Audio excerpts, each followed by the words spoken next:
tal? Buenas tardes, yo soy Carmen Oliar, editora de Sabina Editorial. No soy Ana Mañero, obviamente. Estoy sustituyendo a mi amiga y socia Ana Mañero porque no ha podido venir en el último momento, lo siento mucho. Pero lo que voy a hacer es leer el texto que ella preparó para esta ocasión y entonces voy a ser la voz de Ana. Estos libros, ya hablaré, saldrán aquí, pero están luego a la venta, los podéis coger y mirar mientras hablo porque habrá cosas que saldrán ahí. Y quien quiera comprarlos luego,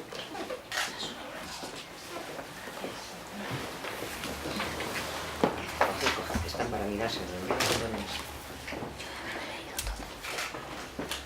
Bien. Sobre la poesía de Emily, que inmediata, así como no quiso publicar inmediatamente, muy poquito después de su muerte, se convirtió ya en una grandísima poeta. Emily en Estados Unidos es como, no sé, hay no sé cuántos institutos dedicados a Emily, es la gran poeta con el Walt Whitman del siglo XIX, ¿no? Una institución. ¿Por qué? Pues porque es mucho más fácil vender eso que vender eso y las películas y las obras de teatro siguen incidiendo en una mujer pues que está ahí encerrada, vestida de blanco, hablando de las flores, de los pájaros, excéntrica, que no se enteraba de nada. Bueno, pues no, porque lo que se cuenta y es tan potente, entre otras cosas, que lo mismo habla de su amor con ella, y no es que fueran las únicas, las mujeres han vivido juntas todos los siglos, y de hecho el matrimonio bostoniano, no sé si habéis oído el término, se inventó en el siglo XIX en esa zona de la costa este, ¿no? Pero te he entendido que también alteraban lo que es la propia sintaxis, la propia poesía. Sí, si tú lees... Claro, sí, es peculiar. Sí, bueno... o sea, es por un tema de comercialización, claro, de dificultad de, o sea, de lectura. El editor al que le llegan los 10 poemas quita las mayúsculas en medio de la palabra, quita los guiones, le pone unos títulos. Porque es mucho más fácil, porque la gente no entendía por qué escribían en inglés. Todas las ediciones son bilingües, pero es que, sin mencionar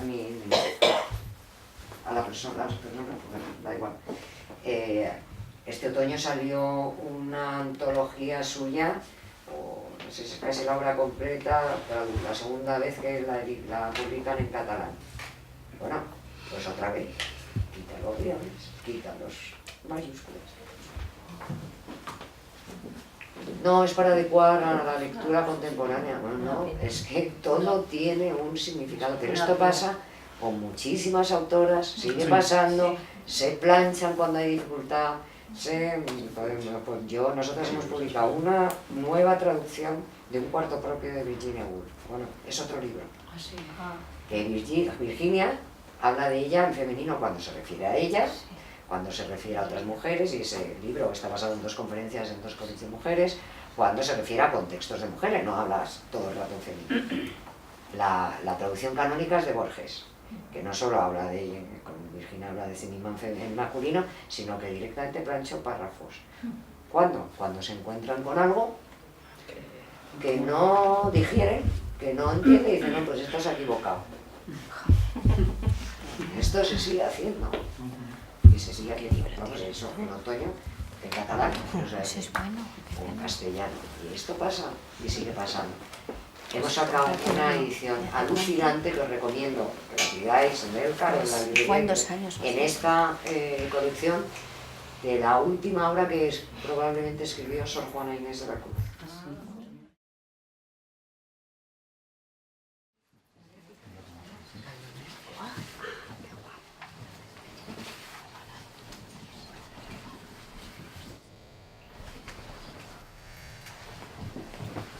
Una palabra muere cuando es dicha, dicen algunos. Yo digo que empieza a vivir precisamente ese día.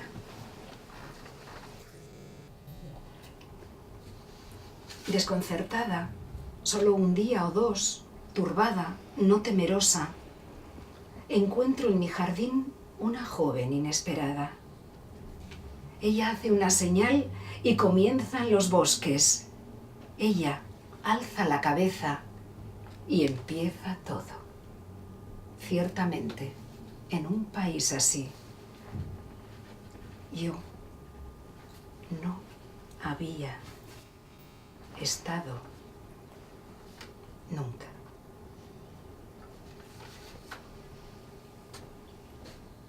Plañidera anduve entre la infancia. Yo, no obstante, iba de un lado a otro, como una que deplorara un dominio del que único príncipe expulsado, más mayor. Hoy, una sesión más sabia y más débil también, como la sabiduría es, me encuentro todavía buscando blandamente mis palacios adeudados. Y una sospecha, como un dedo, me toca la frente de vez en cuando, que estoy buscando opuestamente la situación del reino del cielo. Poseer una Susan mía propia es de por sí una buena aventuranza. Sea el que sea el reino que yo pierda por condena, Señor, perpetúame en ella.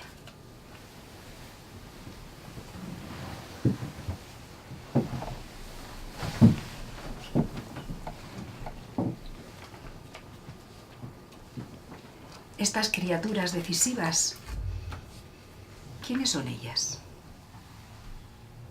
Que fieles hasta el término administran el éxtasis de ella, pero solo el verano sabe. Yo no tengo a nadie a quien decirme, sino a ti. Así que cuando tú fallas, a nadie.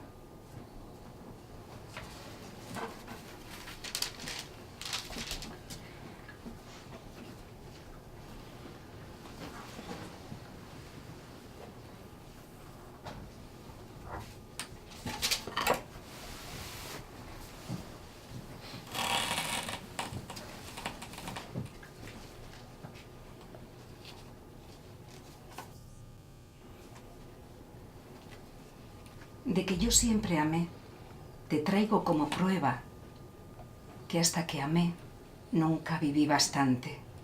De que amaré siempre, yo te argumento, que amar es vida y la vida tiene inmortalidad. Esto lo dudas, dulce. Entonces nada tengo que mostrar, sino calvario.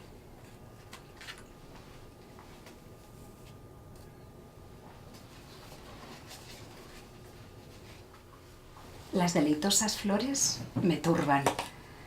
Me hacen deplorar que no soy una abeja.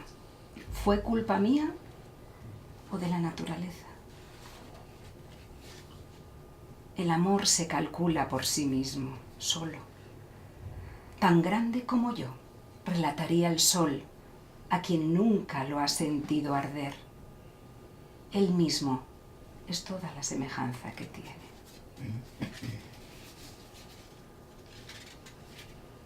Amor es anterior a vida, posterior a muerte, inicial de creación y el exponente de la tierra. Es todo lo que tengo para traer hoy. Esto y mi corazón al lado. Esto y mi corazón, y todos los campos, y toda la amplitud de las praderas. Estate segura de que cuentas. Si yo olvidara, alguien podría hacer la suma.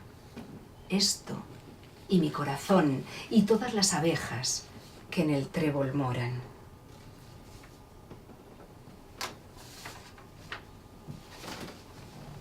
Hay una alborada por los hombres no vista, cuyas doncellas en un prado remoto celebran su mayo seráfico, y el día entero con baile y juego y cabriolas que nunca nombraría. Ocupan sus días de fiesta. Aquí, a compás ligero, van los pies que ya no andan por las calles del pueblo. ni los encontrarías junto al bosque. Aquí están los pájaros que buscaban el sol cuando la rueca del año pasado colgaba ociosa y estaban teñidas las frentes del verano.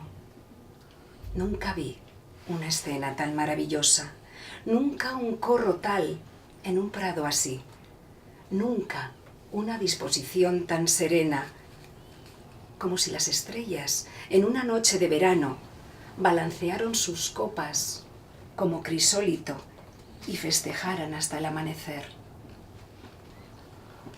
Bailar como tú, cantar como tú a la gente en ese místico césped, le pido cada nueva mañana de mayo.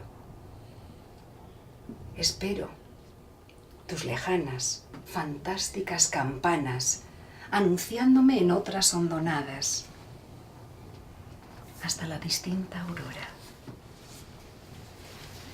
En el nombre de la abeja, de la mariposa y de la brisa,